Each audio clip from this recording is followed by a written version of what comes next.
Hello and welcome to What the F*** Just Happened Today, your essential guide to the daily shock and awe in national politics. I'm Joe Amditis. Let's get to it. It's Monday, October 31st, 2022. Welcome to day 650.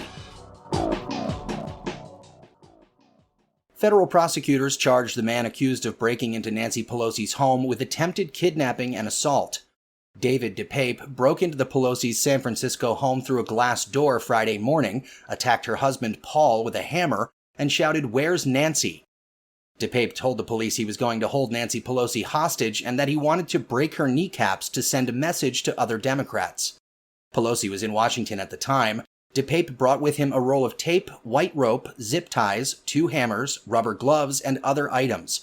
He posted memes and conspiracy theories on Facebook about COVID-19 vaccines, the 2020 election, and January 6th, as well as blogging about QAnon and other bigoted and fringe topics.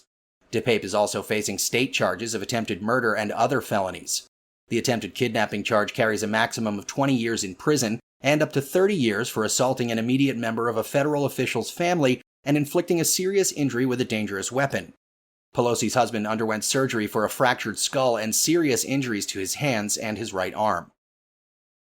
Meanwhile, Elon Musk tweeted and then deleted a baseless anti-LGBTQ conspiracy theory about the attack on Nancy Pelosi's husband. 3 days after purchasing Twitter, Musk responded to a tweet by Hillary Clinton assailing the Republican Party for spreading hate and deranged conspiracy theories, which she said encouraged the man who attacked Paul Pelosi. Musk replied saying, quote, "There is a tiny possibility there might be more to this story than meets the eye," end quote, and then shared a link to an article from the Santa Monica Observer, an outlet that has repeatedly published fake stories, including one that Clinton had died in the September 11th attacks and that Democrats had been using a body double for her. The article alleges that Paul Pelosi was drunk and in a fight with a male prostitute. Musk's tweet was later deleted after receiving immediate and widespread backlash. Days earlier, Musk made a pledge to advertisers that Twitter wouldn't become a free-for-all hellscape under his leadership. Donald Trump Jr., meanwhile, retweeted a proposed Paul Pelosi Halloween costume featuring men's underwear and a hammer, saying the internet remains undefeated. Moving on, the January 6th committee obtained 8 emails from late 2020 that a judge described as evidence that Trump and his lawyer John Eastman more likely than not committed crimes. Last week, U.S. District Court Judge David Carter ordered Eastman, the architect of Trump's effort to subvert the 2020 election, to deliver the emails to the committee. Eastman argued that the emails should be shielded from the January 6th committee, citing privileges for attorney-client communications or legal work product. Among the documents is an email that Carter said showed Trump signed legal documents attesting to voter fraud data that he knew was erroneous, as well as communications between Trump's attorneys which indicate they knew that the details submitted to the courts to challenge the election were false, as well as emails discussing filing lawsuits as a way to hold off congressional certification of Trump's electoral loss.